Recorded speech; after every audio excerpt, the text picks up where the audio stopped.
नमस्कार दोस्तों, स्वागत है आपका अपना ही यूट्यूब चैनल टुडे एग्जाम पर। दोस्तों, जैसा कि अभी 57 वीडियो की जो सीरीज चलाई जा रही है, इसके तहत ये अगली वीडियो आप लोगों के लिए आज ये 39वां वीडियो है। इससे पहले हमने 38 वीडियो आपको प्रोवाइड करा दिया है। आशा करते हैं कि आप देखे ही होंगे। ये वीडियो जो है, जिनको CHSL का एग्ज़ाम देना है, CGL का एग्ज़ाम देना है, MTS का एग्ज़ाम देना है, या आगामी दिन में वैसा एग्ज़ाम देना है जहां पे GK GS से क्वेश्चन पूछे जाती है, तो आपके लिए बेनिफिशियल रहेगी। चलिए दोस्तों, शुरू करते हैं आज का ये वीडियो पहले प्रश्नों के साथ। इस वीडियो के PDF के रिगार्ड में जानकारी डिस्क्रिप्शन में लिंक दिया गया है, तो वहाँ पे जो है आप व्हाट्सअप मैसेज करके, जैसे ही लिंक पे क्लिक करेंगे व्हाट्सअप पे रीडायरेक्ट करेगा, व्हाट्सअप पे मैसेज करके आप PDF के बारे में जानकारी ले सकते हैं। चलिए शुरू करते हैं। पहला जो हमारा प्रश्न है, रिकी केज को प्रथम बार ग्रैमी अवार्ड किस कृति के लिए दिया गया था? जैसे कि आप जानते हैं कि रिकी केज जो है एक से अधिक ग्रैमी अवार्ड के होल्डर हैं, ठीक है। तो यहाँ पे जो क्वेश्चन है कि फर्स्ट बार रिकी केज को किस एल्बम, किस कंसर्ट या किस कृति के लिए जो है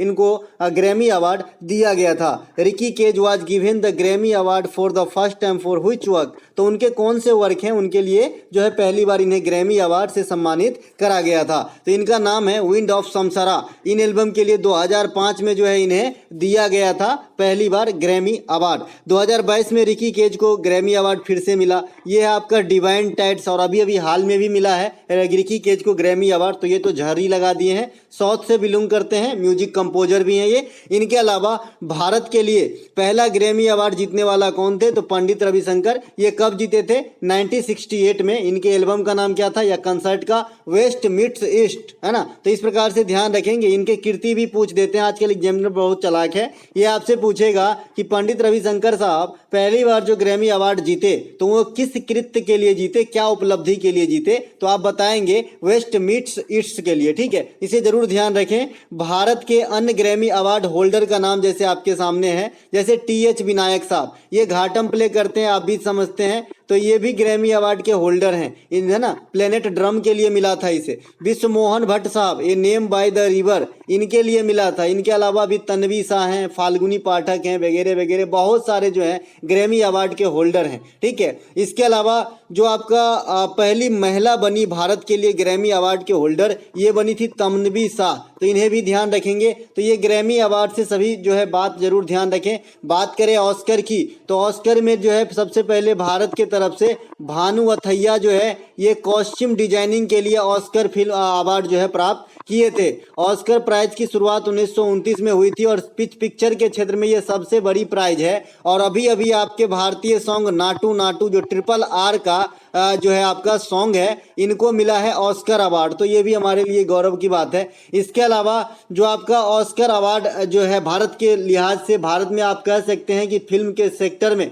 सबसे बड़ी अवार्ड जो है दादा साहब फाल्के पुरस्कार है, 1969 है ना में स्टार्ट होती है। तो ये जो है भारत का ऑस्कर है, और ये जो है विदेश का ऑस्कर आपका ऑस्कर है भाई, है ना। ये जो है मैं अपने तरफ से कहूँ कि भाई फिल्म के क्षेत्रों में सबसे बड़ी प्राइज जो है दादा साहब फाल्के पुरस्कार है इंडिया में, इस लिहाज से। इनके अलावा आधुनिक आवर्त सारणी में 111 परमाणु क्रमांक वाले तत्वों का क्या नाम है? What is the name of the elements with atomic number 111 in the modern periodic table? तो भाई 111 जो जिनका परमाणु क्रमांक है आधुनिक आवर्त सारणी में, इसे रोएंटिजीनियम कहते हैं। अब ये नाम से स्पष्ट है ना, समझ गए ना भाई ये रोएंटिजीनियम कहाँ से आया है। जैसे कि आपने नोवेलियम कहाँ से आया है तो समझ गए, मेंडेलियम कहाँ से आया है तो समझ गए। तो नोवेलियम जो है ये डायनामाइट के आविष्कारक जो है अल्फ्रेड नोबेल के नाम पे है। ये मेंडेलियम जो है, मेंडेली भी जो है आपके पीरियोडिक टेबल के संस्थापक थे पहले, तो इनके नाम पे रखा गया है। जो मैं हाल फिलहाल के जो एग्जाम में देख रहा हूँ, ये ना जो लास्ट हो रही है अपनी पीरियोडिक टेबल 118 तत्वों पे,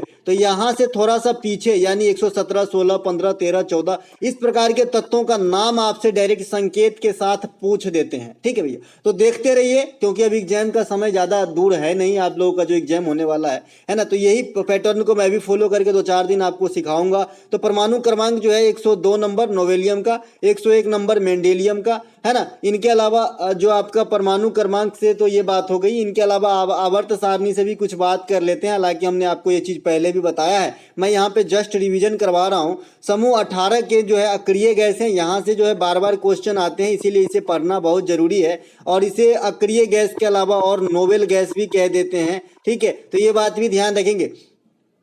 इनके अलावा helium, argon, krypton, xenon, radon, neon, ये सब क्या है? अक्रिय गैस के उदाहरण है जो आधुनिक आवर्त सारणी के सबसे अंतिम वर्ग 18 में है। आधुनिक आवर्त सारणी में समूह 17 में जो है ये आपका क्या मिल जाएगा जी? तो ये हेलोजन मिल जाएंगे। आधुनिक आवर्त सारणी के समूह 16 में ऑक्सीजन तत्व है जिसे केल्कोन भी कहा जाता है। आधुनिक आवर्त सारणी के समूह 3 से लेकर 12 तक के तत्वों को डी ब्लॉक एलिमेंट्स या संक्रमणीय धातु कहा जाता है। आपसे पूछा जाता है कि अल्कलाइन मेटल जो है आपको कहाँ पे मिलेगा, तो बताइएगा समूह 1 और समूह 2 में मिलेगा। ठीक है, 1 और 2 जो समूह है इसमें क्षारीय धातु तत्व मिलते हैं। इनके अलावा लसिका लिंक सफेद रक्त कोशिकाओं से निर्मित एक हल्का सफेद तरल है। ठीक है, रक्त में हानिकारक डॉट डॉट डॉट पर आक्रमण करता है ना। Lymphocytic link is a pale white liquid made from white blood cell which are harmful to the blood attack on. तो किस पे अटैक करता है? जो ब्लड में क्या चीज होते हैं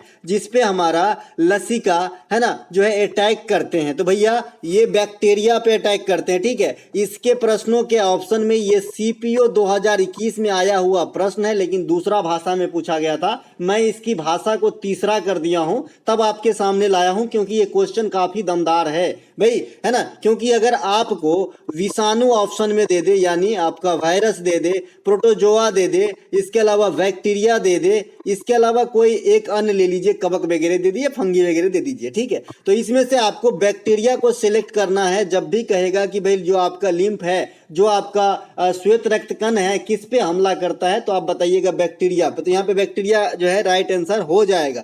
इसीलिए कटते पड़ते हैं तो बोलते हैं थोड़ा दबा के रखो, खून बंद हो जाएगी, है ना। और ये जो उस समय आपकी जो बीमारी, कोई भी बीमारी से लड़ने का काम कौन करता है? तो आपका श्वेत रक्त कण ही करता है ना। ये तो आप जानते ही हैं। असंक्रामक तत्वों को जो है असंक्रामक तत्वों को विकसित करता है शरीर के अंदर। कोरोना क्या था? यही तत्व मर जाता था शरीर में, जिससे आदमी जो है ज्यादा गंभीर रूप से जो है बीमार हो जाता था और लास्ट में ऊपर की तरफ चलते थे भैया। तो है ना, तो इसे क्या ध्यान रखेंगे? जो श्वेत रक्त कण है वो किस पे अटैक करता है? बैक्टीरिया पे। अगर विषाणु दिया गया है तो अगर कुछ नहीं तब तो फिर हार मार के जाना ही पड़ेगा उधर भैया।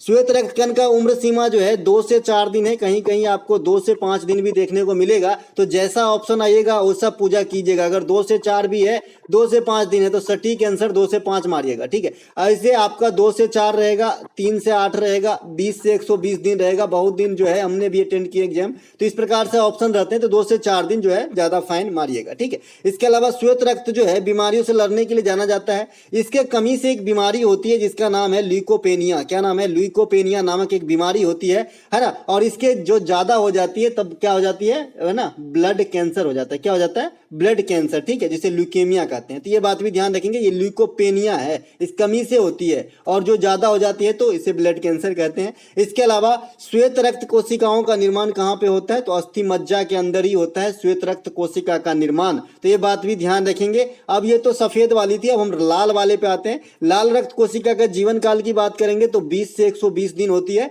इनमें हीमोग्लोबिन पाई जाती है, और ऑक्सीजन का जो परिवहन होता है ना, साइकिल चलता है ना ऑक्सीजन वाला शरीर के अंदर, यानी शरीर के विभिन्न पार्ट में पहुंचाने का काम उत्तरदायित्व किसे सौंपा गया है? तो हीमोग्लोबिन को। चूंकि हीमोग्लोबिन अकेले तो कोई चीज है नहीं, ये तो ब्लड में मिला हुआ है। तो आप कहोगे अगर हीमोग्लोबिन ऑप्शन में नहीं है और आपसे पूछे कि भाई ऑक्सीजन का संचरण शरीर में कैसे होता है, तो आप बताओगे भाई ब्लड के द्वारा होता है। ठीक है, जब हीमोग्लोबिन ऑप्शन में नहीं है तो। ठीक है भाई, इसके अलावा मानव रक्त का पीएच कितना होगा? तो 7.4 है। और मैंने पीएच के रिलेशन से आपको बता चुका है कि किसका पीएच कितना हो तो कैसा मेटल आप समझेंगे। तो भैया 7 अगर है तो आप इसे न्यूट्रल समझेंगे, 7 से कम है ना, तो आप इसे एसिडिक समझेंगे, और 7 से अधिक है तो अल्कलाइन समझेंगे। ठीक है, तो ब्लड कैसा हो गया? अल्कलाइन हो गया, क्षारीय हो गया। अब स्तंभ 1 से 2 का मिलान कीजिए, मैच कॉलम 1 विथ कॉलम 2। सब कुछ मिला के दिया गया है जैसा कि आप जानते हैं, क्योंकि यहाँ पे मिलाना तो है नहीं, क्योंकि मिलाया हुआ तो मिट जाएगा,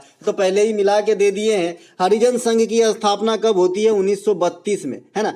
कौन करते हैं? महात्मा गांधी। और क्या करते हैं महात्मा गांधी? 31 यानी 1931 में गांधी इरविन समझौता करते हैं। 1931 में सेकेंड जो राउंड टेबल कॉन्फ्रेंस होती है उसमें भाग लेते हैं। 1924 में बेलगांव अधिवेशन संभालते हैं। 1917 में चंपारण सत्याग्रह करते हैं। 1918 में खेरा सत्याग्रह करते हैं। 1918 में अहमदाबाद सत्याग्रह करते हैं। 1920 में असहयोग आंदोलन करते हैं। 1922 में असहयोग आंदोलन बंद करते हैं। 1930 में दांडी मार्च शुरू करते हैं। 1942 में भारत छोड़ो आंदोलन जो है डू और डाई का नारा देते हैं और 1948 में शहीद हो जाते हैं।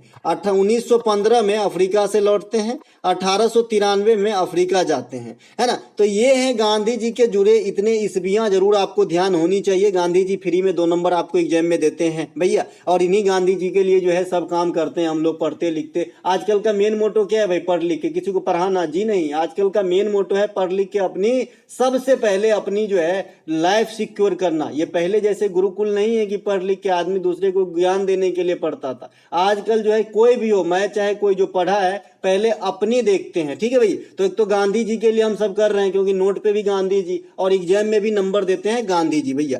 थियोसॉफिकल सोसाइटी 1875 में स्थापित होते हैं। कौन करते हैं? Colonel Olcott. और इनके साथ कौन थे जो फेमस है? Madam Blavatsky. कौन? मैडम ब्लात्सबस्की और कर्नल अलकाट, ये दोनों मिलकर किए थे। 1875 में किस देश में हुआ था? तो यूएसए में, ध्यान रखेंगे। भारत में इसे लाने का श्रेय जो है एनी बेसेंट को है, और 1882 में अपना पहला मुख्यालय अड्यार को बनाया था। स्वराज पार्टी की स्थापना कब होती है? 1923 में। कौन करते हैं? मोतीलाल नेहरू और चित्तरंजन दास, आफ्टर असहयोग आंदोलन के बंद होने के बाद। इनके अलावा साइमन कमीशन का बनना, है ना, कब होता है भाई? साइमन कमीशन कब बनता है? तो 1927 में। इसे गोरों का कमीशन कहा गया है। लेकिन अगर आपसे पूछे कि साइमन कमीशन भारत कब आया, तो 1928 में बताइएगा। इसीलिए पीडीएफ के साथ साथ पढ़ना भी बहुत जरूरी है। यहाँ पे मुझे लिखना पड़ेगा भाई कि इसे समझने के लिए वीडियो देखना जरूरी है, नहीं तो बच्चे लोग बोलेंगे साइमन कमीशन तो 1928 में आया थे, आप 27 कैसे लिखें? तो भाई लॉजिक है ना, 27 में बन के तैयार हुए थे, 28 में इंडिया आए थे भाई। इसके अलावा शर्मिला विश्वास, जिन्हें 2011 में पद्मश्री से सम्मानित किया गया है, किस नृत्य से संबंधित है? Sharmila Biswas who was awarded Padmashri in 2011 is related to which dance? तो भैया ये ओडिसी के नृत्यांगना है। वैसे कई सारे डांस ये कर लेती है, लेकिन जो फेमस सेक्टर है इसका ये ओडिसी है। क्या है? ओडिसी है। तो शर्मिला विश्वास को ओडिसी नृत्य में टिक कीजिएगा। ओडिसी के महान गुरु केलुचरण महापात्रा को 1988 में पद्म भूषण से सम्मानित किया गया था। इस वाले स्लैब में मैं ओडिसी के जो भी कलाकार हैं उनके अवार्ड की बात कर ले रहा हूं। ऐसे प्रश्न जो है आपको, इस पे ऊपर मैंने कल एक होल वीडियो बना दिया था। जिंदगी में कोई भी अवार्ड से क्वेश्चन आएगा, संगीतज्ञ को रिलेट करके नहीं छूटेगा, खास करके क्लासिकल डांस के अंदर। संयुक्ता पनिगिरी को 1975 में पद्मश्री दिया गया था और 1976 में संगीत नाटक अकेडमी पुरस्कार से सम्मानित किया गया था। यह भी ओडिसी से ही संबंधित है। माधवी मुदगल 1990 में पद्मश्री तथा 2000 में संगीत नाटक अकादमी, ये भी जो है आपका ओडिसी से संबंधित है। ओडिसी में एक आपका छूट गया, सोनल मानसिंह, क्योंकि सोनल मानसिंह जो है ये ओडिसी के साथ साथ भरतनाट्यम भी कर लेती है, और ये जो है 2003 में पद्म विभूषण प्राप्त किए थी, है ना। पद्म विभूषण भैया, दूसरा सबसे बड़ा पद्म विभूषण, और ऐसा प्राप्त करने वाली ये प्रथम नृत्यांगना थी जिनकी इतनी कम उम्र में जो है पद्म विभूषण दिया गया हो। ये क्वेश्चन आपके एग्जाम में आता है कि सबसे कम उम्र में पद्म विभूषण प्राप्त करने वाले डांसर कौन है? तो भैया आपका सोनल मानसिंह है, जो भरतनाट्यम और ओडिसी के प्रमुख नृत्यांगना है। भैया ओडिसी नृत्य उड़ीसा का प्रमुख नृत्य है, जो कालांतर में भगवान जगन्नाथ के सम्मान में देवदासियों के द्वारा स्टार्ट किया गया था, जिसे आधुनिक स्वरूप में लाने का श्रेय कई गुरुओं के हैं, जिनमें प्रमुख कौन है? गुरु केलुचरण महापात्रा। गुरु केलुचरण महापात्रा सृजन नामक एक संस्था भी खोले थे भुवनेश्वर के अंदर, जिसमें आपका ओडिसी नृत्य सिखाया जाता था। तो ये बात भी आपको ध्यान रखना है। देववासियों कहने का मतलब है, समझ रहे हो ना, मंदिरों में जो रहने वाली, जो सेवा शुश्रूषा करने वाली। इनके अलावा निम्नलिखित में से किस राज्य की सीमा नेपाल के साथ नहीं लगती है? देखिए सीमा रेखा आजकल जो है सीमा हैदर और आपने सुना होगा अंजू, है ना। तो यहां से थोड़ा सा मन इधर लाइए। ये जो सीमा रेखा वाला क्वेश्चन है से जो आपका एग्जामिनर अभी भूल गए हैं, लेकिन आपको नहीं भूलना है। मैं ये चीज बार बार कहता आ रहा हूं कि जो चीज भैया ट्रेंड में होने लायक है उसे आपको नहीं भूलना है। तो सीमा रेखा जरूर याद रखिएगा, किस राज्य की सीमा किससे लगती है, और इस पे मैंने लेक्चर भी ले लिया है। साथ ही साथ पढ़ाते पढ़ाते अब तो अब आपको याद हो गया होगा, कई सारे चीज का कोड भी बता दिया हूं। Which of the flowing state does not share border with Nepal? Nepal. तो भैया नेपाल के साथ 5 राज्य लगते हैं। उत्तराखंड से आपको चलना है इस साइड से, है ना, उत्तराखंड से चलना है। उत्तराखंड के बाद आइएगा तो उत्तर प्रदेश मिलेगा, फिर हमारा बिहार मिल जाएगा, फिर पश्चिम बंगाल मिल जाएगा और फिर हमारा सिक्किम मिल जाएगा। तो ये 5 स्टेट जो है नेपाल के साथ लग जाती है। नेपाल के साथ कौन सी संधि जुड़ी हुई है, कोई बच्चा अगर कमेंट करे तो बहुत मेहरबानी होगी। ऑप्शन देते हैं, सुगौली की संधि, बार्डिवास की संधि, चंदावर की संधि और एक आपका जो कोई भी रख लीजिए, तीन ही ऑप्शन है। चलिए, सुगौली की संधि, चंदावर की संधि, बक्सर की संधि। चलिए, ये 3 ऑप्शन है। आप लोग कमेंट कीजिएगा कि नेपाल इसमें किस संधि के साथ जुड़ा हुआ है। चीन के साथ जम्मू कश्मीर, हिमाचल प्रदेश, उत्तराखंड और सिक्किम और अरुणाचल प्रदेश, ये जो स्टेट है ये चीन के साथ लगते हैं। चीन हमारा यहाँ पर है और नेपाल हमारा जस्ट उत्तर में यहाँ पर है। ठीक है भाई। इसके अलावा बांग्लादेश के साथ असम लगती है, पश्चिम बंगाल, मिजोरम, मेघालय और त्रिपुरा लगते हैं, जिसमें त्रिपुरा एक ऐसा स्टेट है जो बांग्लादेश इनको जो है 3 ओर से घेरती है, यानी 3 ओर से बांग्लादेश से घिरा हुआ भारतीय राज्य त्रिपुरा है। इसके अलावा मानिक साहा अभी यहाँ के जो है मुख्यमंत्री है, मानिक साहा को काफी बार पूछे जाते हैं। इनके अलावा सबसे लंबी सीमा रेखा वाला देश जो है बांग्लादेश है, जिनकी सीमा रेखा सबसे लंबी है भारत के लिहाज से, 4096 किलोमीटर की दूरी तय करते हैं भारत की बॉर्डर, है ना। सबसे छोटी सीमा रेखा अफगानिस्तान के साथ है, 106 किलोमीटर लगती है पीओके वाली एरिया में, है ना। तो ये बात भी ध्यान रखेंगे, लद्दाख के पास। इसके अलावा आईपीएल 2023 में super striker of the year का अवार्ड किसने जीता था? Who in the super striker of the year award in IPL 2023? Glenn Maxwell. देखिए, मैंने आईपीएल का सारा डाटा आपको करंट के लिहाज से, इनिशिएंट के लिहाज से आपको दे चुका हूं, फिर भी ये क्वेश्चन देना मुझे बहुत ही अच्छा लगा, क्योंकि एक तो आप समझते हैं कि ग्लेन मैक्सवेल जो है इंडिया में शादी किए थे। इसके अलावा इनके फॉर्म बहुत दिन बिगड़ गया था, लेकिन इस आईपीएल में अचानक टर्न ले लिया इनकी कैरियर, ठीक है। और इनको जो है स्ट्राइकर ऑफ द ईयर का पुरस्कार दिया। बाद बाकी जो पुरस्कार होते हैं और ऑरेंज, पर्पल, ये सब तो मैं आपको बता ही चुका हूं,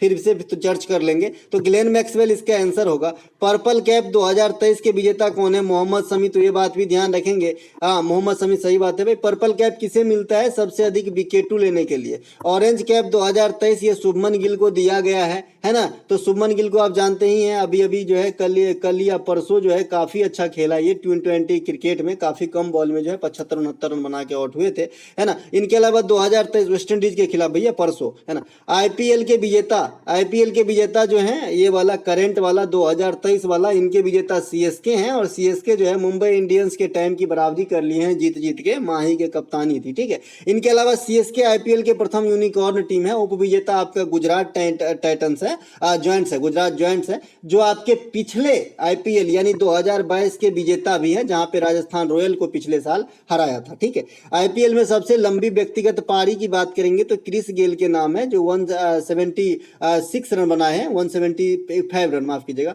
इसके अलावा सबसे अधिक छक्का जो है ये क्रिस गेल ही लगाए हैं। सबसे अधिक शतक विराट कोहली के साथ और भी खिलाड़ी हैं बराबरी पे, है ना। सबसे अधिक रन विराट कोहली ही बनाए हैं और सबसे अधिक विकेट युजवेंद्र चहल लिए हैं। और सबसे कम मैच में 6000 रन बनाने वाले ये आपका हो गए कौन, जो है ये डेविड वार्नर। तो इन्हें भी ध्यान रखेंगे। इनके अलावा आरटीजीएस प्रणाली में विशिष्ट लोन देन के संदर्भ संख्या ... अंकों का एक कोड होता है। भाई आरटीजीएस क्या होता है? रियल टाइम ग्रॉस सेटलमेंट, ठीक है। इस प्रकार से ये क्या है? पैसा ट्रांसफर करने का एक मोड है, एक जरिया है ना। तो इसमें जो है एक कोड होती है, विशिष्ट लेन देन code. The reference number of a specific transaction in the RTGS system is a code of ... digit. तो भैया ये 22 डिजिट के जो हैं कोड होते हैं, ठीक है भाई। इनके अलावा आईएफएससी का फुल फॉर्म भी आपको याद रखना है ना भाई, इंडियन फाइनेंशियल सिस्टम कोड, इस प्रकार से। इसके अलावा जो आपका 11 अंक के होते हैं आईएफएससी कोड, तो इन्हें भी ध्यान रखेंगे। इनके अलावा भारत में आधार कार्ड सभी को जो है देखना है भाई, 16 कोड इनके भी होते हैं। आए वाले दिन में ये भी क्वेश्चन आपके एग्जाम में आ सकता है, जैसे अभी MMID में पूछ दिया था, जो मोबाइल मनी आईडी में होता है। तो इनमें जो है 7 डिजिट का एक यूनिक नंबर होता है, तो ये बात भी आपको ध्यान रखना है। पैन कार्ड का भी देख लीजिएगा भाई, एग्जामिनर का कोई भरोसा नहीं है ना। इनके अलावा टूथपेस्ट, तो पैन कार्ड का क्या होता है, जैसे ये इतने होते हैं, 4 4 8 2 10 होते हैं भाई। इसके अलावा टूथपेस्ट बनाने के लिए किसका इस्तेमाल किया जाता है? Which can be use to make toothpaste, है ना। टूथपेस्ट बनाने के लिए आप किसका यूज कर सकते हैं? तो टूथपेस्ट बनाने के लिए कई सारे चीज का इस्तेमाल हम करते हैं, जैसे एल्युमिनियम डाइऑक्साइड, है ना, एल्युमिनियम डाइऑक्साइड, ठीक है, तो इसको हम इस्तेमाल करते हैं। इसके अलावा सिलिकॉन डाइऑक्साइड SiO2 इस प्रकार से, है ना। इसके अलावा हम कैल्शियम कार्बोनेट Ca, है ना, खाने वाला सोडा CaHCO3, तो इस प्रकार से आप जो है इन सब का इस्तेमाल कर लेते हैं। कैल्शियम बाइकार्बोनेट नहीं, कार्बोनेट है, ये जो है धोबन सोडा है, ठीक है। बाद बाकी आपका धोबन सोडा का सूत्र की बात करेंगे तो CA2HCO3 होता है, ठीक है। कैल्शियम कार्बोनेट होता है, आप आगे हम 10H2O भी लगाते हैं इसमें, ठीक है। इनके अलावा प्लास्टर ऑफ पेरिस का उपयोग किसके लिए होता है? तो डॉक्टर के द्वारा होता है, बिल्डिंग मटेरियल में होता है, मूर्ति के जो कुम्हार होते हैं वो सांचा वगैरह बनाने में इसका इस्तेमाल करते हैं। बेकिंग सोडा का इस्तेमाल बेकरी उद्योग में होता है, खाद्य पदार्थ के बनाने में होता है, तो ये बात भी ध्यान रखेंगे। क्लोरीन का इस्तेमाल आप करते हैं रंजक के रूप में, रंजक मतलब कलर उड़ाने वाला एजेंट के रूप में इस्तेमाल किया जा सकता है, तथा जल के शोधन में भी इस्तेमाल किया जा सकता है। जल शोधन में आप क्लोरीन का, फिटकरी का, इस सब का इस्तेमाल कर सकते हैं। पोटेशियम परमैंगनेट का भी इस्तेमाल कहीं कहीं होती है। इसके अलावा कैडमियम का जो है आपका इस्तेमाल नाभिकीय रिएक्टर में नियंत्रक क्षार के रूप में करते हैं, तो ये बात भी ध्यान रखेंगे। कैडमियम के साथ साथ बोरॉन का जो क्षार होता है, इनका भी इस्तेमाल नाभिकीय रिएक्टर में जो है नियंत्रक रॉड के रूप में करते हैं। इनके अलावा भारी जल का इस्तेमाल जो है हम ग्रेफाइट का इस्तेमाल और भारी जल का, सबसे पहले भारी जल का सूत्र D2O होता है, ड्यूटेरियम ऑक्साइड होते हैं, ये हाइड्रोजन के समस्थानिक हैं, ड्यूटेरियम, पोट्रियम और ट्राइटियम, हाइड्रोजन के 3 समस्थानिक होते हैं। ये भी आपसे क्वेश्चन पूछा जाता है, तो इन्हीं को लेके जो है भारी जल का निर्माण किया जाता है। आपसे कई दफा ये भी पूछा गया है कि भारी जल का अनुभार कितनी होती है, तो 20 बताइएगा। इसका इस्तेमाल जो है आपका नाभिकीय रिएक्टर में मंदक के रूप में किया जाता है, तो ये बात भी ध्यान रखेंगे। मध्याह्न भोजन योजना का कब नाम बदलकर PM पोषण योजना कर दिया गया? ये जो नाम जो अदला बदली होते हैं ना, यहाँ से भी काफी क्वेश्चन आजकल जो है राइज हो रहे हैं आपके एग्जाम्स के अंदर, है ना भाई। तो when was the name of mid day meal scheme change to PM nutrition scheme? तो PM न्यूट्रिशन स्कीम बन गया मिड डे मील योजना। तो सबसे पहले मिड डे मील योजना कब आई थी? तो 1995 में आई थी। और इसका नाम कब बदल गया है? तो 2021 में बदल गया है। 2021 में बदलने के बाद इसका नाम क्या हो गया है? PM पोषण योजना हो गया। जैसे कि आप जानते हैं कि एक ही झटका में बहुत सारे चीजों का नाम बदल गया था, है ना। ये PM पोषण योजना बदल गया, राजीव गांधी खेल रत्न पुरस्कार बदल गया, राजीव ओरंग नेशनल पार्क का नाम बदल गया। ओरंग इस प्रकार का नाम था कि राजीव गांधी ओरंग नेशनल पार्क, ठीक है, राजीव गांधी ओरंग नेशनल पार्क, जो आपके कहाँ पे है? असम के अंदर है। तो इनका भी नाम चेंज कर दिया गया। ये जो पीछे के शब्द हैं राजीव गांधी साहब का नाम, ये जो है आपका डिलीट किया गया यहाँ से और सीधा ओरंग किया गया, तो ये बात भी आपको ध्यान रखना है। तो 2021 में जो है मिड डे मील का नाम चुन के PM पोषण योजना कर दिया गया है। अब PM पोषण योजना किस मंत्रालय के अंदर है? तो ये शिक्षा मंत्रालय के अंदर कार्यरत है। शिक्षा मंत्रालय जो है, इनके मंत्री कौन है वर्तमान में? तो आप कहेंगे जी धर्मेंद्र प्रधान है, तो ये बात भी ध्यान आपको रखना है। धर्मेंद्र प्रधान जो है ये शिक्षा मंत्री हैं। शिक्षा मंत्री की एक पहल है आपका NEET 30, है ना। ये जो है आपका NEET 30 कार्यक्रम जो है, इन्हें जरूर ध्यान रखना है। 3.0 है इस प्रकार से, तो ये भी जरूर ध्यान रखें, ठीक है भैया। NEET 30 ये क्या है? हायर एजुकेशन गेन करने वाली एक प्लेटफॉर्म है। इनके अलावा खास करके जो ग्रेजुएशन से ऊपर की पढ़ाई करते हैं उनके लिए है। इनके अलावा राजीव गांधी खेल रत्न पुरस्कार का नाम 2021 में ही बदलकर मेजर ध्यानचंद पुरस्कार किया गया था। और मेजर ध्यानचंद के नाम पे ही हम इंडिया में 29 अगस्त को, है ना, नेशनल स्पोर्ट्स डे के रूप में सेलिब्रेट करते हैं प्रत्येक वर्ष।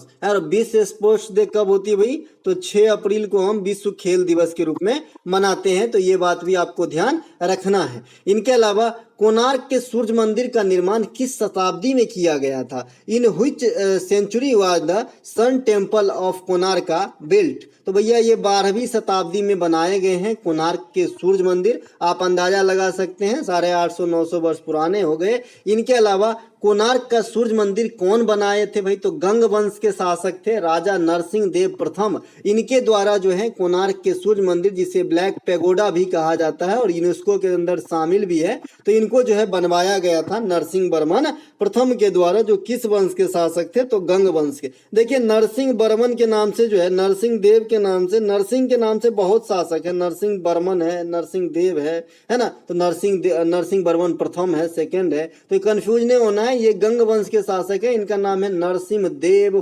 प्रथम, जो बनाए थे क्या, ब्लैक पैगोडा यानी कोणार्क के सूर्य मंदिर। एक मोढेरा में भी सूर्य मंदिर है, इनका निर्माण सोलंकी वंश के शासक ने करवाया था, जिनका नाम है भीम प्रथम। तो ये बात भी आपको ध्यान रखेंगे, ये जो है गुजरात में है, मेहसाना जिले के अंदर स्थित है, और मोढेरा जो है ये इंडिया का प्रथम 24x7 सौर ऊर्जा संचालित ग्राम बना है। अगर आपसे कहे कि पहला ऐसा कौन सा एयरपोर्ट इंडिया में बना था जो सौर ऊर्जा से चल रहे थे, तो आपको बताना है जी कोचीन। ठीक है, कोचीन एयरपोर्ट जो है सबसे पहले सौर ऊर्जा से चलने वाली प्रथम एयरपोर्ट बना था इंडिया के अंदर पूर्ण रूप से। अगर आपसे करंट से क्वेश्चन बन गया है कि आपसे अगर पूछे कि भाई कौन सा इंडिया का एयर स्टेशन है जो हाइड्रो प्लस सोलर एनर्जी, इन दोनों का नाम का जिक्र होना तभी आंसर होना है ना, हाइड्रो प्लस सोलर एनर्जी से चलने वाला पहला इंटरनेशनल हवाई अड्डा बन गया है, तो इंदिरा गांधी हवाई अड्डा जो आपके दिल्ली के अंदर है, यह हाइड्रो पावर और सोलर दोनों का इस्तेमाल करके जो है पूर्ण रूप से इन्हीं दोनों के जो है डिपेंड है।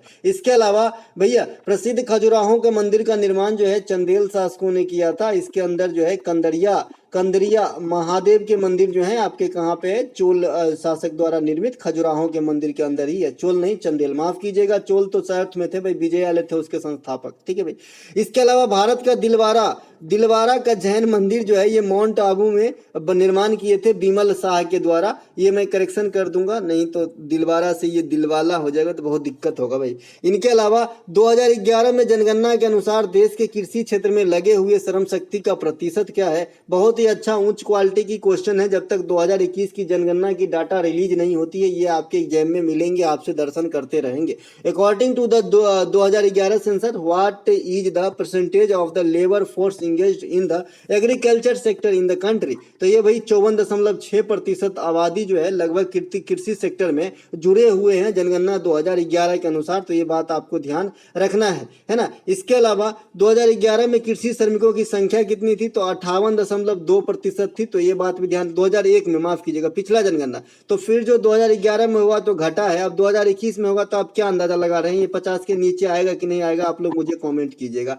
इनके अलावा 2011 में सबसे अधिक शहरी जनसंख्या जो है ये आपके महाराष्ट्र का है, और परसेंटेज के हिसाब से बात करेंगे तो गोवा का है, तो ये बात भी ध्यान रखेंगे। इनके अलावा कुछ और डाटा, जैसे जनगणना घनत्व जो है 382 है, लिंगानुपात जो है 943 है, और साक्षरता दर जो है 74.04 है। इसमें दो साक्षरता दर और याद रखना है, 82.14 पुरुष का है और 65.46 जो है ये महिला का है। ठीक है, तो ये तो हो गई जी साक्षरता का बंटवारा। अब इनसे कुछ और सीख लीजिए, जैसे जनगणना घनत्व 382 है, तो सबसे अधिक घनत्व कहाँ की है भाई, तो बिहार की है, और सबसे कम घनत्व कहाँ की है, तो अरुणाचल प्रदेश की है। लिंगानुपात की बात करें तो ओवरऑल 943 है, सबसे अधिक लिंगानुपात केरला की है, और सबसे कम लिंगानुपात हरियाणा की है। साक्षरता दर की बात करें तो ओवरऑल 74.04% है, सबसे अधिक साक्षरता केरला की है, और सबसे कम साक्षरता बिहार की है। तो ये सब जो है डाटा थोड़ा ध्यान रखेंगे। डेकेडिकल ग्रोथ की बात करेंगे तो 17.64 हो जाएगा। ठीक है भाई। इसके अलावा अगला प्रश्न हमारा है कि भारत के संविधान में अनुसूचित जाति तथा अनुसूचित जनजाति के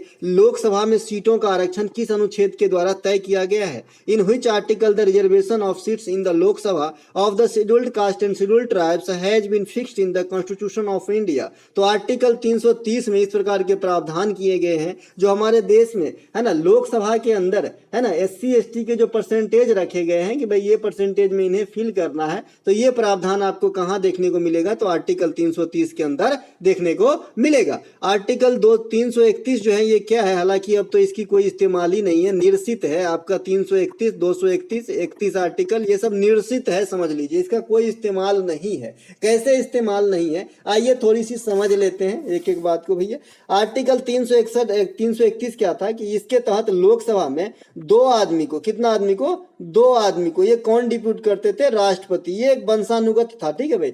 और इसके अलावा ये जो 333 आर्टिकल है, इसमें क्या करते थे कि किसी राज्य के राज्यपाल, जो उस राज्य के राज्यपाल होता है, जैसे बिहार का है तो बिहार के राज्यपाल, उत्तर प्रदेश का है तो उत्तर प्रदेश का राज्यपाल, जो उनके विधानसभा है उनके अंदर एगो एंग्लो इंडियन को नियुक्ति करता था। ये भी क्या था? ये भी एक तरीका का जो है प्रचलन में चल गया था। तो ये इन चीजों पे बहुत तकलीफ होती थी। एक तो भाई मतलब बिना कुछ किए हुए एक वंश चल रही है ना, मतलब एक जो है नेतागिरी की वंश हो गई। दूसरी बात कि इनको ढूंढना भी मुश्किल था इंडिया के अंदर एंग्लो इंडियन को, ठीक है भाई। तो इन सभी को ध्यान में रखते हुए एक 104वां संविधान संशोधन हुआ है ना, और इसमें ये प्रथा को ही समाप्त कर दिया गया। अब कोई एंग्लो इंडियन की नियुक्ति जो है नहीं होगी। साथ ही साथ जो आपका SC और ST वर्ग के जो लोग हैं, इनकी जो आरक्षण है ये 10 वर्षों के लिए बढ़ा दी गई है। तो ये बात भी आपको ध्यान रखना है। दोनों के लिए सेम संविधान संशोधन काम करता है। 104वां एंग्लो इंडियन को हटाना लोकसभा और विधानसभा से, साथ ही आरक्षण की बात है तो 104वां जो है आपका ये वाला वर्क करता है, ठीक है भाई।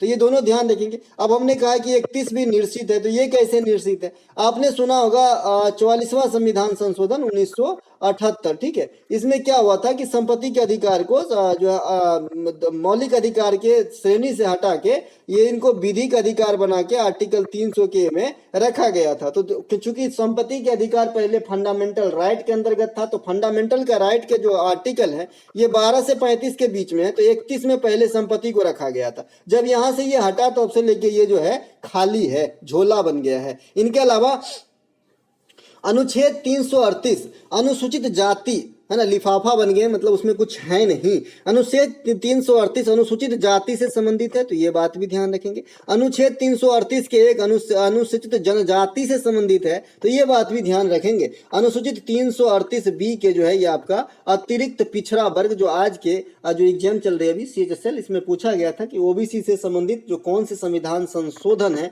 तो मैंने बताया 102 OBC से हैं, 101 GST से हैं, 103 EWS से हैं और 104 का भी हमने जिक्र कर ही लिया था। चलते हैं आगे। अगला प्रश्न हमारा, मिजोरम के वर्तमान राज्यपाल कौन है? तो मिजोरम के वर्तमान राज्यपाल हुई the present governor of Mizoram तो हरिबाबू कंबमपति। आप जानते हैं कि फरवरी 2023 के अंदर 13 राज्यपाल को एक साथ तबादला किया गया था। तो जो नहीं किया गया था वो भी इम्पोर्टेंट है, क्योंकि अगल बगल करे और जो एक ऐसा स्टेट जहां नहीं करे तो बच्चे कंफ्यूज होके वो भी जो है गड़बड़ा देगा। इसीलिए इनका नहीं किया गया है। हरिबाबू कंबमपति अपने पोस्ट पे बैठे हुए हैं, है ना। इनके अलावा मिजोरम के वर्तमान जो मुख्यमंत्री है जोरामथंगा, इनका नाम क्या है? जोरामथंगा, जोरामथंगा, है ना। इनके अलावा मानिक साहा कहाँ के मुख्यमंत्री? भाई त्रिपुरा के मुख्यमंत्री है, तो इन्हें भी ध्यान रखेंगे। इनके अलावा IDFS फर्स्ट बैंक का मुख्यालय कहाँ स्थित है? Where is the headquarter of IDFS first bank located? देखिए आपसे 4 चीजों का मुख्यालय इंडिया में पूछ रहा है।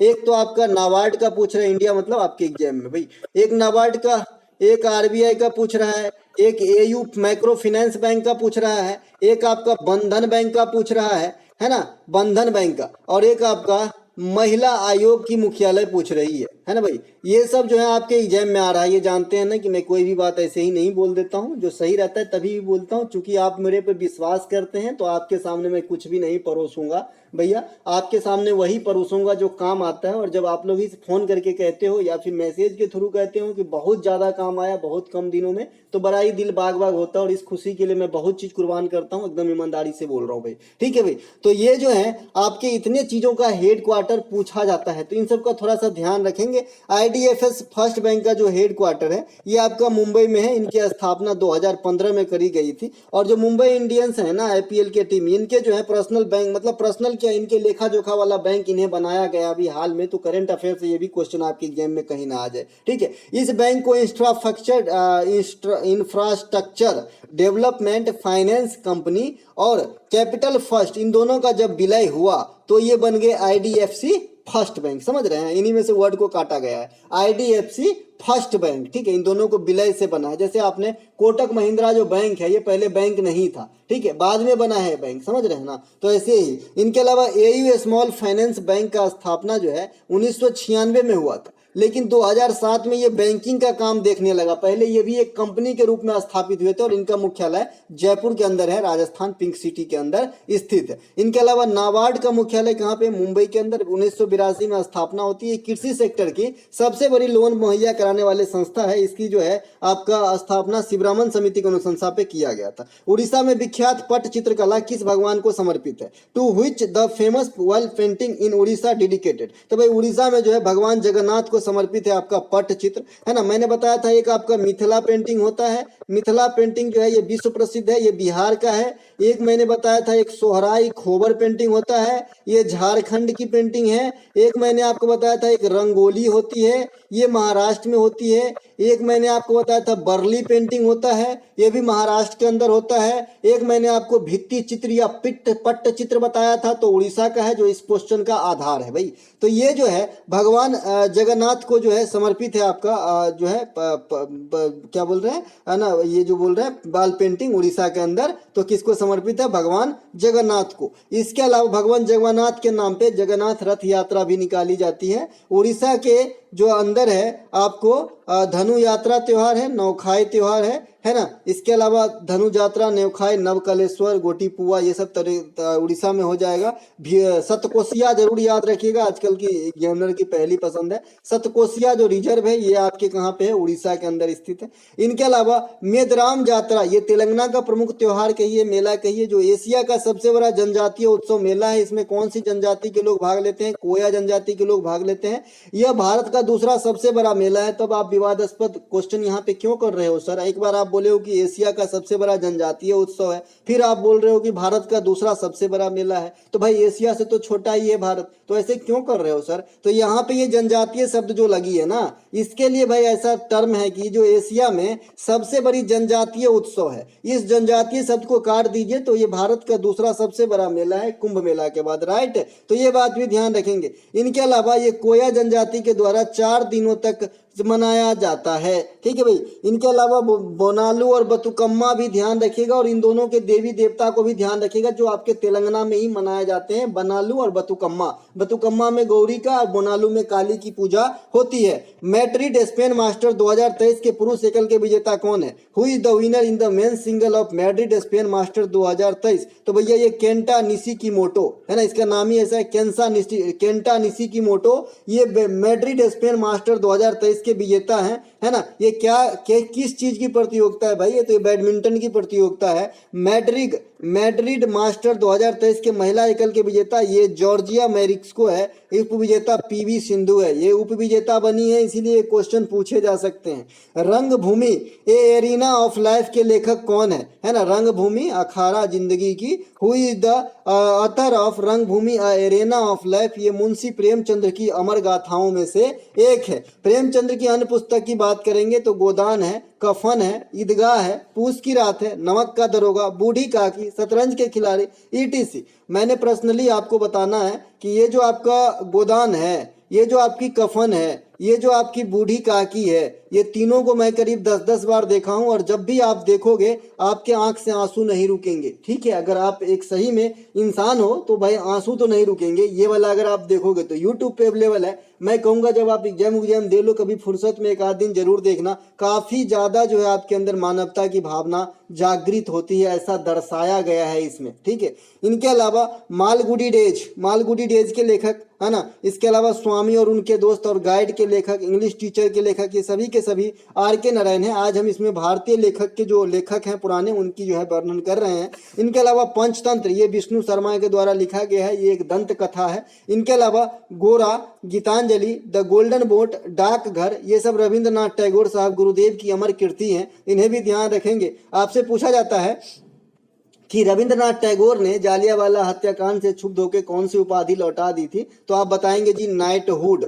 इसमें कंफ्यूजन इसलिए है क्योंकि महात्मा गांधी साहब भी उसी समय लौटाए थे, तो महात्मा गांधी साहब केसर हिंद का लौटाए थे और रविंद्रनाथ टैगोर साहब नॉट हिड का लौटाए थे भैया। रविन्द्रनाथ टैगोर 1913 में भारत के लिए नोबेल पुरस्कार जीतने वाले प्रथम इंसान हैं जो साहित्य के क्षेत्र में गीतांजलि राइट के लिए जीते थे। अगला प्रश्न है हमारा, 1852 में महिलाओं के अधिकार को बढ़ावा देने के लिए महिला सेवा मंडल की शुरुआत किसने की थी? हु स्टार्टेड महिला सेवा मंडल इन 1815 टू प्रमोट वुमेन्स राइट? तो भाई वुमेन्स की राइट की जो है मतलब करने के लिए जो महिला के लिए जो किया था ये कौन है भाई? 1852 में सावित्रीबाई फुले। सावित्रीबाई फुले ने सर्वप्रथम बालिका विद्यालय की स्थापना करवाई। ध्यान रहे विश्वविद्यालय और विद्यालय में फर्क होता है, तो बालिका विद्यालय कहेगा तो आप सावित्रीबाई फुले की तरफ जाएंगे, और बालिका विश्वविद्यालय कहेगा या फिर विमेंस कॉलेज कहेगा तो फिर आप DK कर्वे साहब के पास जाना है भैया। तो भाई सावित्रीबाई फुले ने बालिका विद्यालय खुलवाई और इस प्रकार से उसमें खुद ही कार्यरत रही। इस प्रकार से भारत की प्रथम महिला टीचर कहलाई सावित्रीबाई फुले, जो ज्योतिबा फुले की पत्नी है ना। और 1873 में ज्योतिबा फुले ने महाराष्ट्र में सत्यशोधक समाज की स्थापना की। साथ ही साथ गुलामगिरी नामक एक पुस्तक लिखे जो मराठी भाषा की पुस्तक है। तो ये बात भी ध्यान रखेंगे, कई दफा पूछे जाते हैं कि गुलामगिरी किस भाषा की पुस्तक है या फिर गुलामगिरी के लेखक कौन है। भारत की प्रथम महिला विश्वविद्यालय DK कर्वे साहब ने खोले थे, तो ये बात भी ध्यान रखेंगे। ये बहुत बाद में खुले हैं, 1900 के बाद में खुले।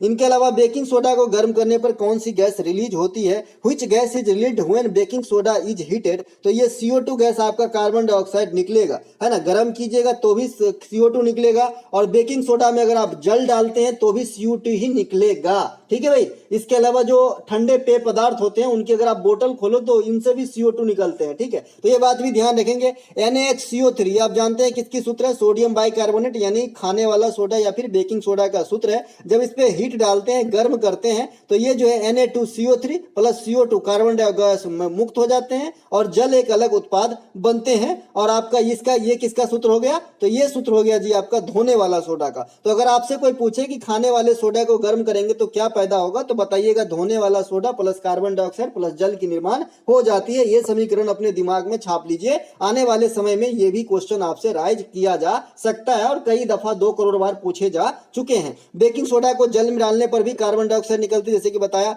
बेकिंग सोडा को खाने वाला सोडा तथा रासायनिक भाषा में सोडियम बाइकार्बोनेट कहा जाता है, जिसका सूत्र आपके सामने है, NaCO3 होता है। धोबन सोडा है ना, सोडियम कार्बोनेट कहा जाता है, इसका सूत्र Na2CO3 10H2O होता है। कास्टिक सोडा का सोडियम हाइड्रोक्साइड कहते हैं, इसे NaOH लिखते हैं, है ना। OH जिसके भी लास्ट में हाइड्रोक्साइड पढ़ते हैं। अब ऐसा नहीं कि सबको पढ़ दीजिएगा, है ना, क्योंकि भाई OH ग्रुप अल्कोहल भी होते हैं। इनके अलावा श्रमिकों की दशा में सुधार के लिए प्रथम कारखाना अधिनियम कब पारित किया गया था? When was the first factory act passed to improve the condition of workers? तो भैया ये 1881 में। अब 1881 में कार्यकाल थे, आप समझ गए होंगे कि उस समय अंग्रेज कौन थे, क्योंकि आपका लगातार जनगणना जो है 1881 से हो रहा है। तो लॉर्ड रिपन के समय प्रथम कारखाना अधिनियम जो है लागू करवाया गया था। फिर बाद में भी कारखाना अधिनियम आपका लागू हुआ 1891 में। उस समय लॉर्ड लैंसडॉन की शासन चल रहा था। रिपन के समय ही हंटर आयोग आया। देखिए एक हंटर आयोग है, एक हंटर कमेटी है। तो एक हंटर वाला जो है जालियांवाला बाग हत्याकांड के जांच के लिए भी गठित किया गया था, ठीक है। और एक ये हंटर आयोग है, ये शिक्षा से भी संबंधित है। दोनों बात अलग अलग ध्यान रखेंगे। तो जो हंटर शिक्षा वाला है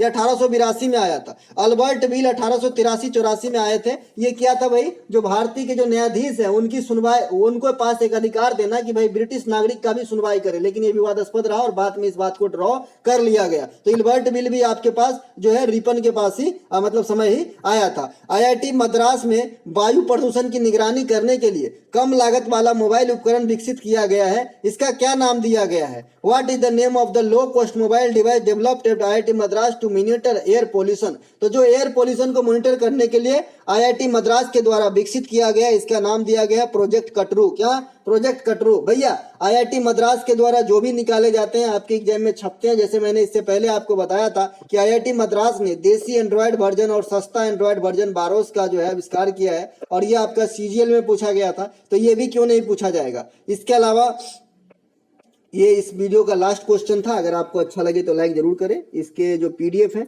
इससे संबंधित जानकारी के लिए नीचे लिंक दिया गया है, वहां पे आप क्लिक करके व्हाट्सएप मैसेज करेंगे, जानकारी मिल जाएगी। जय हिंद दोस्तों।